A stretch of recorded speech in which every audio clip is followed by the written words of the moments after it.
شیخ سعدی در بستانش میگه یکی طفل دندان برآورده بود، پدر سر به فکرت فرو برده بود، که نان و آب از کجا آرمش، مروت نباشد که بگذارمش.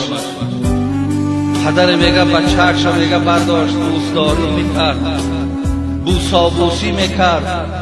بچه‌اش میگه دیگر الهامش آمد یکی خندید. پدر میگه دندانهای فرزند که دید یک باره مردکی ترسانشک بوده است، مردکی بی غیرت بوده است، مردکی که بیچاره ریسک روزی را جانب خدا که نمیدانست است.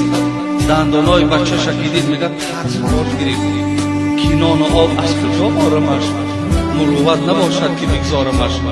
این بچه ما صاحب دندان شده، یکم پگه نان دیگه اینا من از کجا نان تأمین کنم؟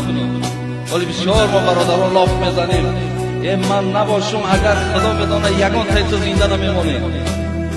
یا همه برادرای عزیز اینها همه یک سخنهای بیهوده، یک سخنهایی که از روی بگیم کبر و جهل جاهلی ما هست.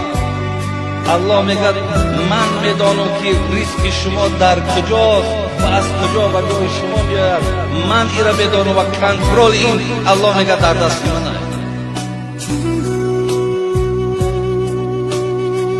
عبدالقادر بیدل میگه ریسک را روزی رسان پر میدهد، بی مگس هرگز نماند عنکبوت.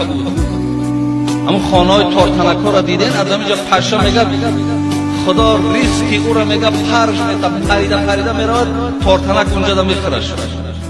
تارتنک قوت کپیدن پشه ندارد، یکی خداوند همون را نویسانده تو طعمه یا همون تارتنکی همون جا میرد تارتنک میخورش. این مردم بیچاره ترس فراش گرفت، این از کجا من نان میتونم؟ چو بیچاره گفت این سخن نزد جفت، اگه دیگه شاید که بیچاره شرم خیلی البته بیرن در خیلی همسایه را بگون، شاید یکان همسایه صاحب عقیده باشه و او آدم ریست که خدا بینه که مرا مقصد مسخرم نکنه، بیای همه در خوب همی آدمی نزدیک همی خانومی خدمه آیله خدمه همین را بگم چی میگه؟